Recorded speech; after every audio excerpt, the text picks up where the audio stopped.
It's like 53, 54 degrees this morning, which is fantastic. Off to work. Lots to do today. Both Melinda and I will be in this vlog and working today, as we have childcare for today, tonight, and tomorrow, which is fantastic. So we have some time to get some stuff done. My name is Edin. Melinda will be joining us later. Off to the warehouse we go. We have some stuff to bring.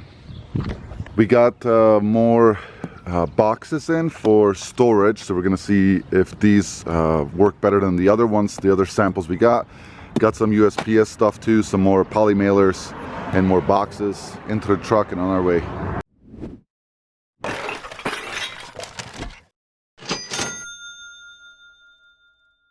A few people have talked about security, building security, and getting everything basically shaded so that people are not tempted to break in. So I'm kind of curious what our moved-in business looks like right now from the outside. This is one door.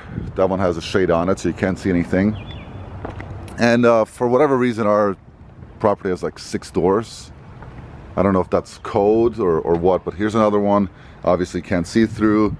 This one, I put this styrofoam piece here. You can't really see much through here. And walking down to the warehouse part, you can see inside, but that's what it looks like. So it just looks like storage boxes and some metal.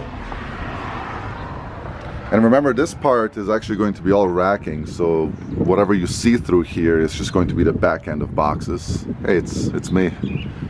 Maybe one day we'll remove the Plastic Corporation sign.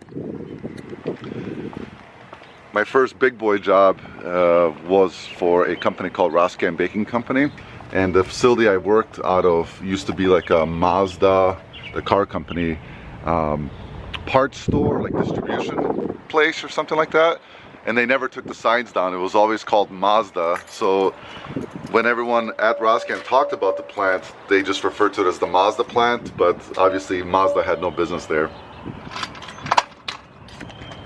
Curious if it smells like weed again this morning.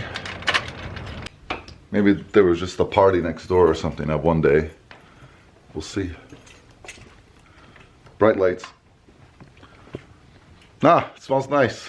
Nice and pleasant. Melinda and Emily were working yesterday, so they primarily took photos, processed, organized. One thing that I like about how we're treating the space so far is that we're putting things back, you know, right? Once we're done with them, we're putting them back where they belong. We will color code everything at some point and make sure that everything is legitimately organized. So this morning, I'm going to start off by pricing out some boxes and getting some more inventory ready for photography. When Melinda arrives after she drops off Jessica, we're gonna have our first corporate meeting here at the new corporate headquarters and get a priority list together, and we'll share that with you after we're done with it, and we'll go from there. We did both hit up the thrift stores yesterday too, so we'll do a quick show and tell of what we found. Here's a sneak peek. I don't know if Melinda got this little bin there too, but there's some treasure in there. I see a very recognizable brand and some leather. We'll show you later. I'm gonna grab the cart, pick the orders from yesterday, show you some of the sales that we made. Again, time myself and collect more data. Here are some of the sales from yesterday. The first sale here are these Birkenstocks. They have these pink rubber straps on them. They sold for $45 plus $11.75 shipping. Nice condition overall. Great brand to look out for. Next, we have these Madewell the Frances. These are penny loafers from Madewell. Nice leather, classic look. Not sure what they retail for, but we sold them for $51 plus shipping on Poshmark. And the last pair of shoes are these Brooks Ghosts 10. Brooks are a great brand to look out for. These were in really nice condition as well. We sold them for $25.95 plus shipping on top. Clothing wise, we sold these Nike joggers for $27.95 plus ship, a pair of Lee Carpenter pants for $24.95 plus ship. This Torrid floral dress, we accepted an offer of $24 plus ship on Poshmark. And also on Poshmark, these Adidas compression joggers sold for $15 plus ship. Relatively slower day yesterday. It makes sense because we had 0 listings on Sunday, 2 on Saturday, I think 14 on Monday. So it's all relative, right? The more you list, the better. For the 78th time in the last few videos, it's going to be clunky, and that's okay. This is just the beginning. Processes first, sales will follow. I'm going to get the stuff packed up. When Melinda arrives, she'll obviously say hello, and we'll go through some of the Goodwill finds from yesterday. Using some of the equipment that we purchased to get this station set up. Got this box of clothing. We're a little bit behind on processing, obviously, because of the move. But I'm going to use this station to process for now. That's not the intentional use for it, but I'm going to try it and see how it works. Then I have my little foreman table that I'll put here. I can, take my notes here instead of working off the couch or off the floor. Get this thing priced out and then, kind of organized and ready. I did wipe down the tops of these two. I didn't wipe down the bottoms yet because I'm not intending to use it yet. That might be a good system. This might be better. I don't know. I'm going to play around with it and see what works, but that's next. I'll show you some of the highlights out of this one. I'm about halfway done picking through it. This is the good stuff so far. Nothing too crazy. Some NFL stuff, some baseball stuff, some sweaters. Nothing crazy. These are all common item, common brands. She did send a mix of shoes and clothes. These are some of the ones that are good. These are the high-techs. These are a hiking boot. They should fetch about $30 or so. JBU is a pretty good one. These should fetch about $20, $25. Got some classic New Balances, some Rikas, which aren't very in demand, but probably fetch between 15 and 20. Some Sauconys, some Newtons.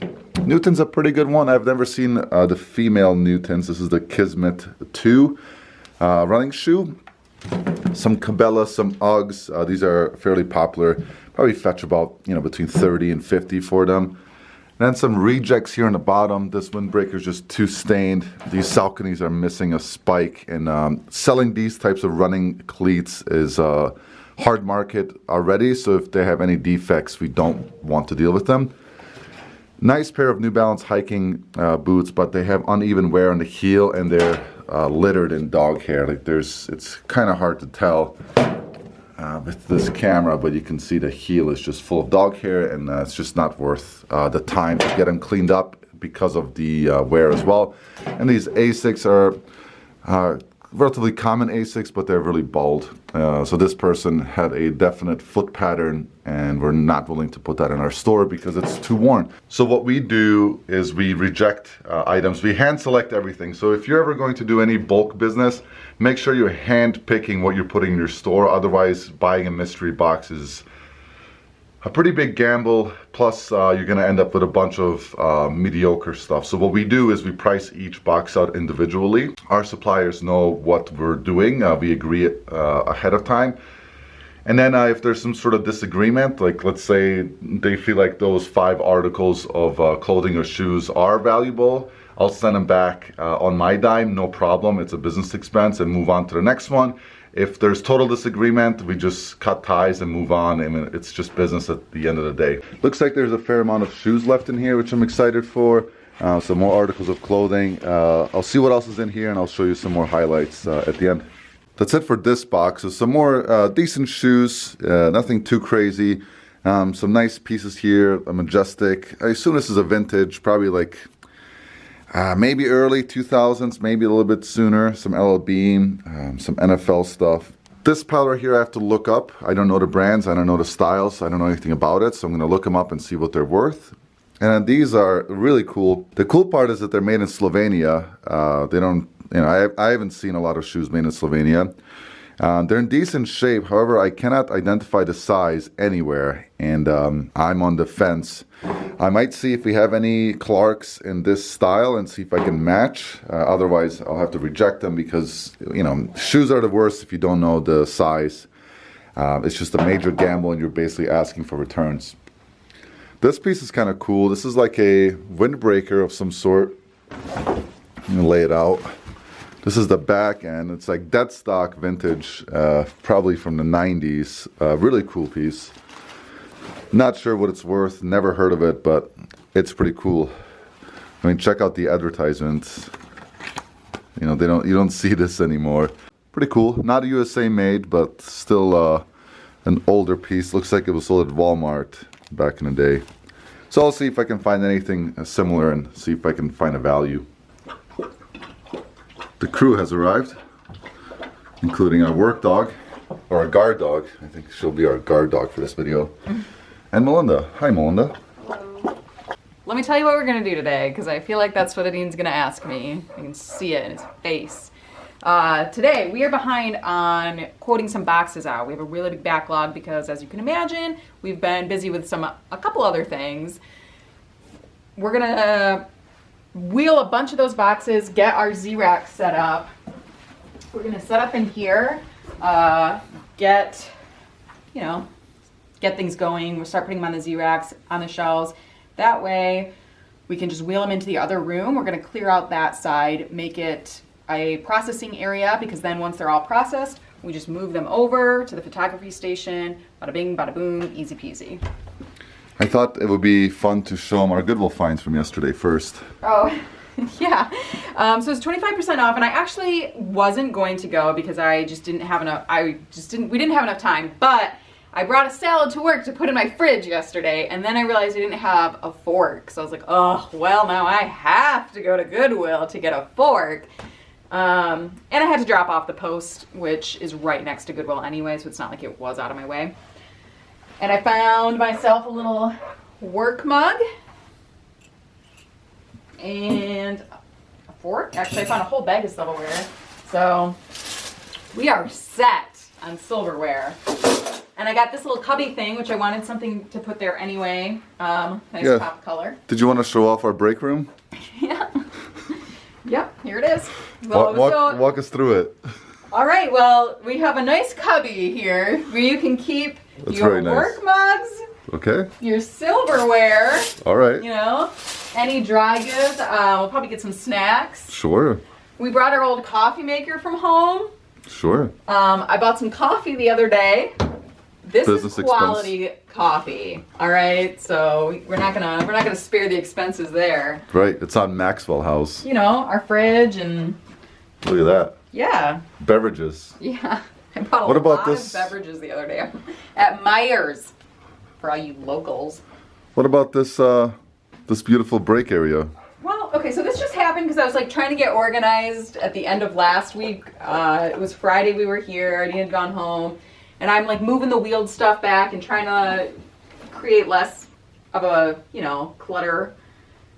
And we had gotten lunch the day before with Emily, and Adine and Emily were standing at the packing station. I was like, well, I brought the chairs from home that day. So I was like, oh, all right, we have chairs. So I just put these here just because at least it's something. And I will tell you, I ate my salad right there and it worked just fine. Thank you very much. You gotta start somewhere, right? You gotta start somewhere. Buys us time until we can, I'm excited for garage sale season a lot this year. I told Emily this because usually I find cool things and I'm like, oh, but I have nowhere to put it. Not related to resale. Now I have places to put it, so. Yeah. You wanna show us what you got at the Goodwill? So I only went through shoes and dresses because I just, again, didn't want to spend a lot of time. But I did. And then, kind of hard goods area where they had that beautiful cubby. And they had this. So once we get the shoes out of here, I figure this can be where we put our dirty laundry until it fills up. And then we can, take it home until we get a washer dryer set up in here. So I found a couple pair of UGG boots with the treads. Very nice, and no matting on the inside. So these were in they only leave one shoe out section, but I did the math. They were 15. So with 25% off, it was still a good pickup based on the condition they were in. Whoa. Yeah, another pair of leather UGG boots. The Sherpa is in awesome condition. So are the treads. It does need some conditioning on it though, and maybe some polish. We'll see once we get, the grime off and conditioned. We'll see where they're at that point. But these were 20, but 25% off of that. UGG styles like this do generally sell higher, like the leather instead of, the other ones sell really well too if they're in great condition, but. For clothing, dress section, this is where I found everything. Patagonia dress. This is a Flying Tomato dress. Flying Tomato isn't the hottest brand, but we've had really good success with it. We've sold them all between $25-ish, $20, $25. Usually we're not paying very much for them, so, and they don't tend to sit very long. I found some Torrid pieces, classic. This is just a super soft shirt, 6X.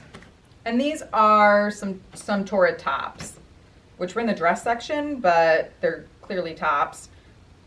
And they're summery, so that's nice. So these would have been, the tops would have been $5 and the dress $6, and then 25% off of those. The rest is shoes. Nothing particularly crazy in here. There's some Vionics, really great condition, like workwear heels. Leather boots, these are J. Crew. J. Crew, depending on the style shoe, can do really well, and this is just a very classic, always in style. These are Mucklucks. Again, Mucklucks aren't, they're very style specific, is how I should put it. You don't want to just pick up Mucklucks because they're there, but these sweater ones tend to do pretty well for us. Some like retro styled Sauconys. These are Merrill, classic slip-ons. And then these are Zara, which can be hit or miss, but this style is what made me pick them up. This is very, very in right now. So we're gonna get those cleaned up probably pretty quick and get them listed. And then a pair of Cush shoes. So that's it. I paid about $100 for everything with the 25% off coupon. I felt really good about it. Oh, I did get also that teal mat behind me right there for Emily or whoever's taking photographs to step on. So to make that a little better on your feet. So let's see what Adine got. What did you get? So I went with Jessica, so that was challenging, of course. Let me show you on my Foreman desk. Didn't have the time or patience to go through a lot of clothing with Jess, but these dark, not your daughter jeans with the X-Tuck, should fetch about 20 for them. I found a pair of Abercrombie & Fitch pants. I thought the style was pretty unique. It's kind of like an early 2000s Y2K style with the flat front pockets and a little bit of flare on the bottom. No idea what they're worth. I'm assuming between 20 and 30, and they're also like a light corduroy. Oh my god, I would have worn the crap out of those back in the day. If I could have afforded Abercrombie, I would have bought those. Found a pair of Cole Haan, I don't know what the style is, but they're really nice condition shoes for $5. Not as popular as the other duck boot from Sperry. This is a Sporto, but for $6, they're like new condition. Should fetch between 20 and 30. I don't know what these are worth. They're Aldo, which isn't a great brand, but I thought the style and condition were enough to make our margin, so I paid $7 for them, and they should fetch between $20 and $30, maybe more. I'm assuming they're fake leather. I'd be very surprised if those are real leather, but I think they'll do well. It's a little gamble. The next ones are not a gamble. They're Allen Edmonds, USA made, really nice. They have a nice cap toe to them, really nice condition overall. I don't know what they're worth off the top of my head. Like Allen Edmonds, they vary, anywhere from like 30 to $100 used. New, they go for, $250 up to $500 or more dollars. So I think I paid $6 or $7 for them. Obviously a nice find. Drew walking orthopedic shoes for $6. Just recently sold a pair of these. These are a nice bigger size. Should fetch about 20 plus ship. Took a gamble on these little baby Jordans. I don't know anything about them really. They're a bit rough condition. They definitely need some cleaning. I don't know what they're worth, but I think they were like $3. So $4. I'll take a $4 gamble on some baby Tyler Jordans. Usually you can identify them with the little Nike Jordan number. I just didn't have the time. Again, I was with Jessica, and it's really hard to look stuff up while you have a 2-year-old next to you. And then these DCs. DCs are a pretty good flip. They're usually a fast seller. We've sold every pair we've ever flipped. These are a pretty cool color combo, checkered, pink, female, chunky, blah, blah, blah, skate shoes. So definitely look out for DCs. They can be worth a decent amount. And yeah, it was great because everything was 25% off, and by the time I got into the truck, I realized that I didn't use my 25% coupon like an idiot. We're sitting down to do our first corporate meeting here at Hustle & Hooks Corporation. Aren't you glad someone set up a little table for us to sit at? Brought some chairs. I mean, this is literally the board, right? The executive leadership team is right here. I got a tack. We'll share some highlights of the corporate meeting in a moment. This is what we have down so far. This is all fluid, and I'll explain it. I'll let Dean explain, I guess. Maybe he should use his words, because I'll just use his words too to explain, like, why do we have these? What is the purpose of giving, like, the titles and breaking this down? Does it mean one person is going to do everything? No. So over to Dean to explain that before I go over the board. Yeah. So the thought, you want to come into frame. The thought is that each company, no matter how big, if it's going to be well run, it needs to be organized in a particular way where it's clear to everyone that works there who is doing what. Yeah. So, for example, if you go into a really nice high-end restaurant, there's one head chef. Mm-hmm. If you go to a crap of a restaurant that's unorganized and is just a bunch of nonsense, it typically means that there's no head chef, there's no leadership, right? So without leadership, you have chaos, and with chaos, you have failure when it comes to business. So the whole point is to, like Melinda mentioned, make it fluid, but start now. We are a corporation after all. This is a business after all. So that's why we spent the first part of today meeting going through our responsibilities. So I'll let Melinda kind of maybe go back and forth and share what we came up with so far. So when I think of, one of my previous companies where there were like lots of meetings all the time, somebody was in charge of a certain thing, but that they're not doing everything, but they're managing underneath it, and it's their job to keep track of those details and then bring the progress or reports or whatever to the table to represent that. So that's how I best think of this. Obviously, everything on here is going to be, mutually discussed. But in terms of like, okay, so Melinda is handling the operation. So when we get a big, inbound inventory flux or whatever, I'll be the one to say, okay, move these boxes in here. This is what we're going to do first. Move them to the processing once those are processed and lining that up. So that's all that means. Dean's still going to be doing that stuff. It's just who's lead on it, I suppose. Yeah, and that's the other thing. Like, okay, so when we meet, let's say, most likely we're going to meet once a week. So when we meet once a week, Melinda is going to be the one updating us on operations, right? Okay, we've processed X amount. Our goal is X amount. What are your thoughts? Here are my thoughts. This is our progress. This is how many errors we've made. This is how many rejects we had, so on and so forth. She is the operations manager, right? So when an employee comes up to us and says, hey, I think I made a mistake, who do I talk to? You talk to operations manager, right? And that's Melinda. Congratulations. Yes, although one thing I said nobody wants this job was the employee relations, because we both managed people before. Most people I talk to don't actually really enjoy managing people. It's like the worst job ever, but it's a job that needs to be there. Because I'm so soft and like I understand people so well. That's me. We're not really 100% what this is going to include at the moment, because we've both written policies, we've both written handbooks, we both enforce them, we've done reviews, all that stuff. I don't really know that we're going to be that type of company that's like really strict about doing that, but depending on how many employees we get in the future, there are going to be some things that will need to be in place. How many people have you fired? Oh, I never had firing power. Nope. Yeah. I fired people. I had to give reviews and write reviews, and I was in charge of doling out discipline a lot.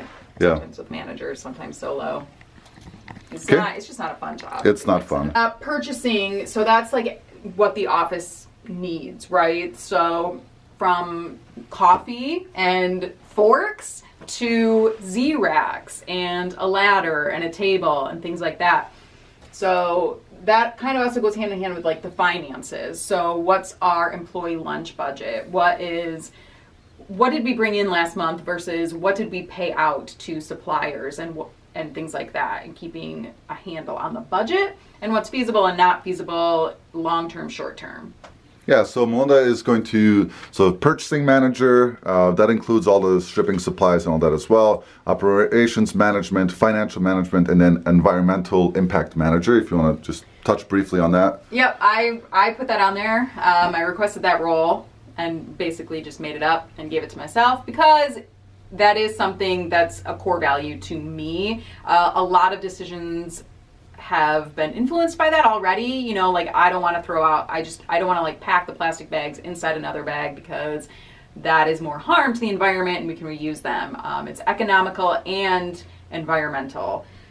So that as we move forward into the company, that's where my eye is going to be, like moving more towards sustainable, you know, cardboard boxes are good, but moving more towards sustainable shipping methods and things like that. And if you are going to grow, it is something that you should really start sooner, because if you make a lot of decisions without that in mind, it's going to be really hard to change that in the future, because you're going to have to basically rehaul a lot of processes in your company, so that can be a pain. And I encourage people to always care about the environment. We have one Earth.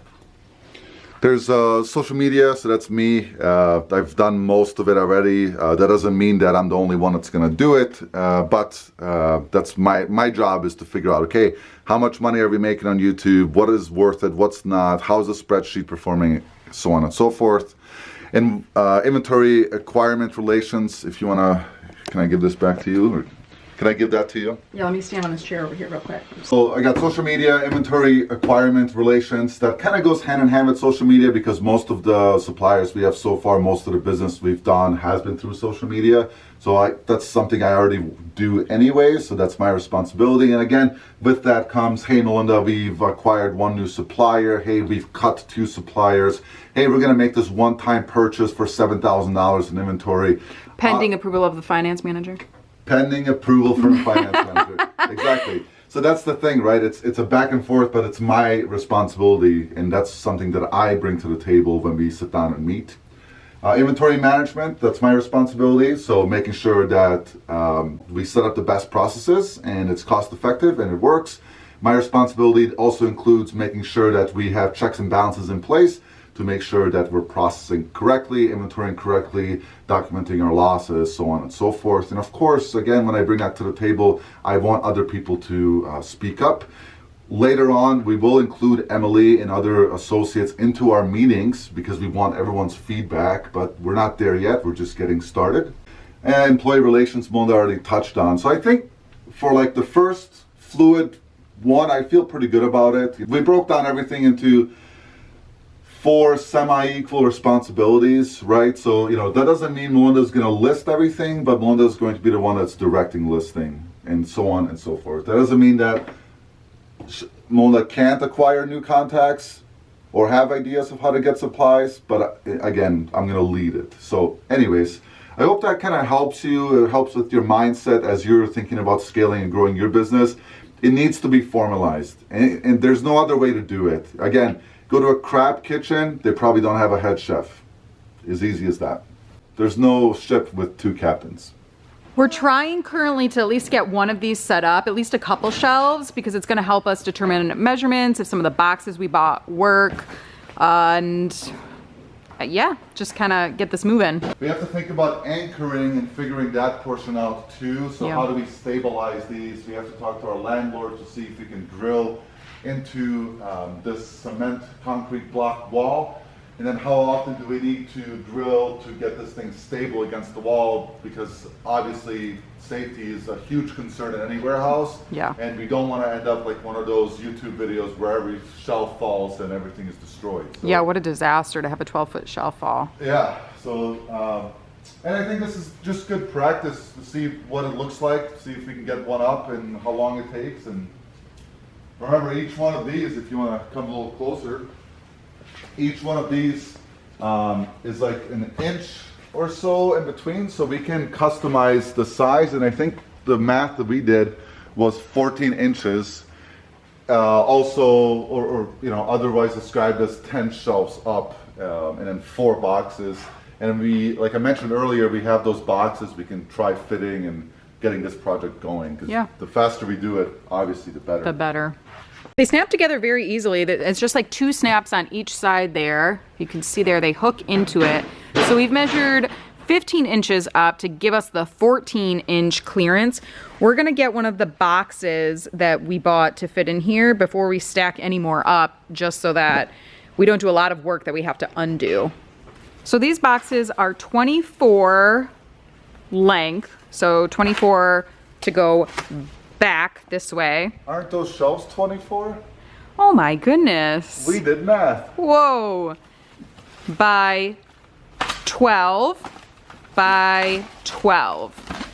So the bags that we have are 13 by 10, so they'll overlap on the top a little bit, which is actually great because if we move to the sticker method of inventory with the numbers, then we'll be able to see those sticking out. We're gonna have to talk to the inventory control manager about that. That's you. One thing too, like if you're using plastic tubs or thinking about getting plastic tubs, get cardboard instead. Even if you're a smaller seller, it's just a lot cheaper, more cost effective. So And environmentally friendly. That's right. Although I will say the plastic ones, as you can see, like those are the first things we use. They are nice and convenient. They are. So no shame in your game. These are just what we feel is a little better. Okay. Woo! That's like perfect. Yeah.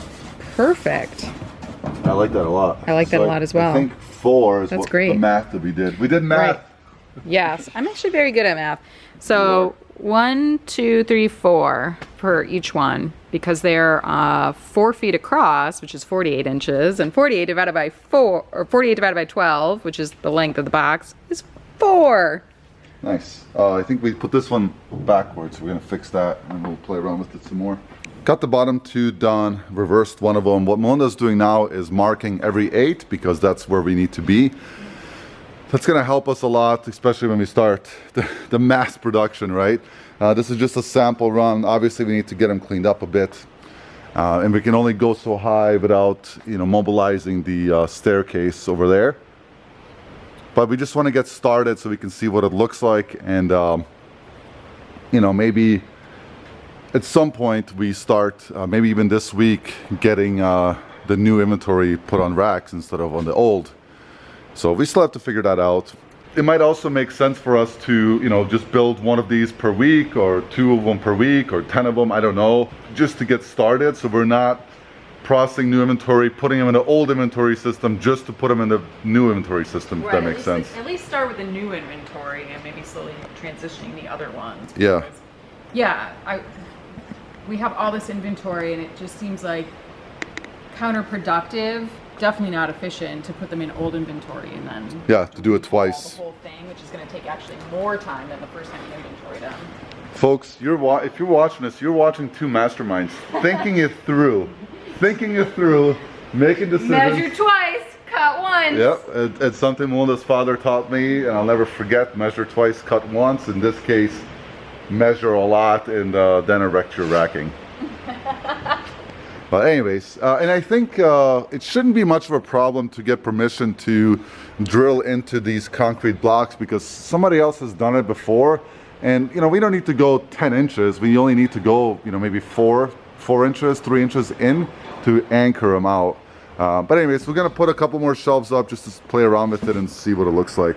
Melinda did transfer some clothes into a box, so this is what it's going to look like.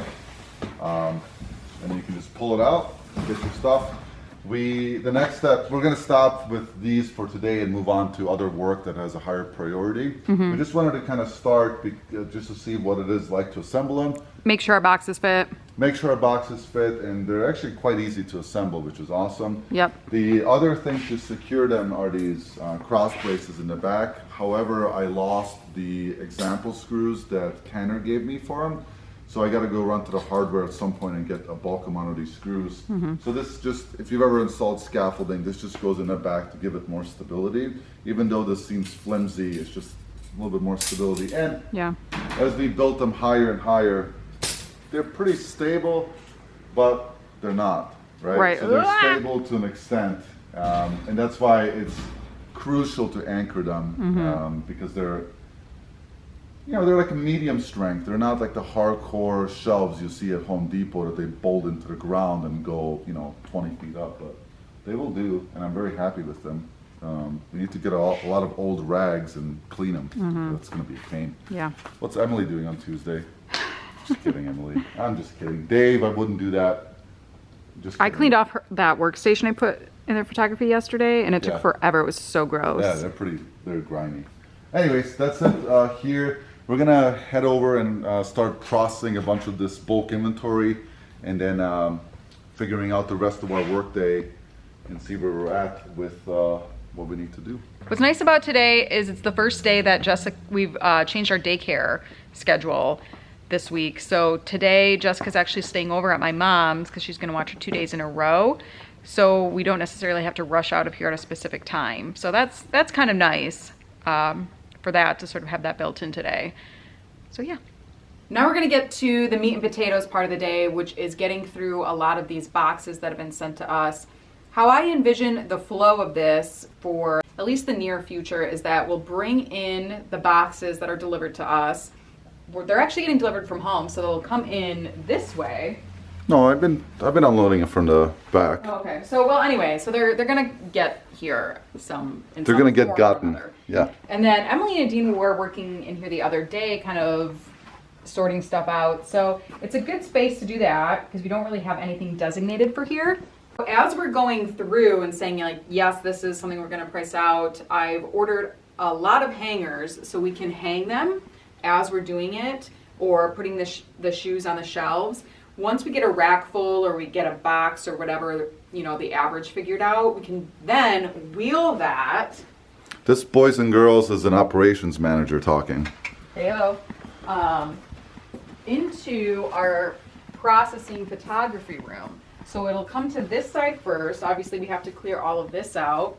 This is where we can have all our tools to set up, the steamer, the lint roller, the shoe things if they need shoelaces, the polish, that type of thing. Probably one side for clothes, one side for shoes. One question for the operations manager. Sure. Who's the construction manager here? That would be you, sir. Whoever you hired as a construction manager should be fired immediately. You're fired. That was actually really interesting. So I don't fire people, they walk off. Well, that's what they're supposed to do, I suppose. Okay. Well, anyway, that's why I don't fire people. Your first firing. Yeah. You fired your partner. So, and then this is like, just walk with me through the flow on this. So it's right here. Now you steam it. La la la, I've steamed my clothes. And then you just roll it into place to our photography stations. The people who are doing photography that day don't have to stop. Like right now, Emily or us, when we're taking photos, we have to do all of that now, which eats into like a huge chunk of time, right? So your point is when it gets to this step here, it's ready. That's it. And Yeah, their main job is just photography. And yeah, boxes. I'm glad you mentioned that because this felt, I've noticed, absorbs a lot of hair and lint. So once you get it to this point, it should be hairless, cleaned, washed, whatever, so that we're not making that step any dirty. Tati's like, is that it? What's out there? Okay, I like that. So let's get this cleaned up. All right, you guys are fortunate. Two minds just thinking. Just blowing your mind today with wheeling and dealing. Just. So we're working on our first batch out of our pricing room. So the 3 P's, we've got pricing, processing, and photography. It's going pretty well so far. We're going to work on standardizing a lot of things though, because we generally we sound like we're on the same page in terms of what we want to pay for what the item is worth. However, it would be very helpful, and I asked Dean to work on this as the pricing person, the intake, whatever that title was that you got, that's your responsibility now. Thank you. I'm working on a pricing sheet so that somebody else could do this too, like Emily could do this, or any other employee that we have, which would be nice because it'd be really nice to like vary what she's doing as well and have her up on everything. So yeah, one thing too about these Z-Racks, they actually came with 2 bars, which is awesome. Melinda did order 200 more hangers. We'll probably need at least 200 more. We're gonna make sure that those ones work because I got, instead of just buying separate clip hangers, I just bought clips that convert onto the hangers. So I'm going to make sure that those fit the hangers we got before I order more. Yeah, So yeah, just processing. This is, this is what we do. Got some decent shoes here. A mix of like sweaters and activewear. We have our Goodwill finds up here, and then we have some inbounds too. So we're just slowly pricing it all out and getting everything set for tomorrow. So we'll at least do the 2 boxes that she has from a regular supplier there, and then I'm gonna finish this 1 box from another supplier, which I'm not sure if she's gonna be regular or if she's just offloading a little bit. There's so much good stuff in this one. I did pull out 6 that I'm gonna show you, but lots and lots of stuff here that I really like that I'm not covering, like Soft Surroundings, North Face, Sundance, lots of really good brands. So these are just some highlights. This one, because I have heard of this brand, but I have never found this brand. It's Citron. I think I'm saying that right based on how I've heard other people pronounce it. Really neat piece, great brand. Anywhere from, Dean priced this one out and he said anywhere from $30 to $100. I think probably it's a little higher. So yeah, super thrilled to just sell a brand that I haven't sold before. That's one thing I've really enjoyed about this process is brands that we don't often find that I hear other resellers selling. We have seen more of that when we are buying from people throughout the country, which is really cool, really great. We've learned a lot just from this process. New with tags, Ralph Lauren Polo, it's the waffle knit. These are always solid sellers for us. They do not take long to sell, so very happy with that. Very solid bread and butter piece. This is Rails, and I guess I can zoom in and show you guys the tags if you're interested. The last, I've only found Rails one other time, and it sold the same day I listed it, almost as soon as I listed it, really. So I was very happy when I pulled this out. These flannels are so soft. I definitely know why people pay up for these. Patagonia, I mean, I don't have to say anything else. It's Patagonia. We actually got another Patagonia here from her as well. So I just love selling Patagonia. Who doesn't love selling Patagonia? This is one of my favorites because it's adorable and it just, makes me think of my baby when she was little. So I believe it's vintage. From what I said, they were all vintage. It's this cradle togs. And I was pretty happily surprised with the sell-through rate, and I saw a lot selling in like anywhere between like 25, 35. See, it's kind of faded, so I don't think it's gonna pull it up, but you can make it out. Cradle togs is how I'm reading it. This is a Peruvian Connection. It's a long, on me, it's a maxi dress. I suppose if you were really tall, it might be a midi dress, but it's Pima cotton. Here's the tag on it. Very solid brand, and this material, this type of dress, had some really high comps. As always, things range, but I saw some as high as 65, 75. This one, because it's so unique and vintage, it's amazing. This wouldn't fit me, but if it did, I'd totally rock this. It's Salzburg, Wien, Innsbruck, made in Austria. It's just really cool. It's just cool. That's why I picked it, because, oh, and there's shoulder pads too. I love that. Those are some highlights. Like I said, lots and lots of other really good stuff in here though, but that's the type of stuff that we just love paying people for. I think pretty productive day overall. We got a lot done. We're gonna go home and list for about an hour and a half, get our 30 up for this day. Tomorrow Emily joins us, so it'll be nice to have her back. It'll be the 3 of us for a full day, so we'll get a ton more done, and we'll go from there. A few more decent sales rolled in while we were working, which is always nice. Yeah, we're making progress, and we're enjoying the journey. We appreciate everyone's support, of course. Anything you want to say? Thank you. It's been a long the journey continues. The journey continues, indeed. And I just also want to point out, who is Toddy sitting next to? Who's she been following around all day? You have taco scraps behind you. That's the only reason. You have tacos in your pockets. No, I don't.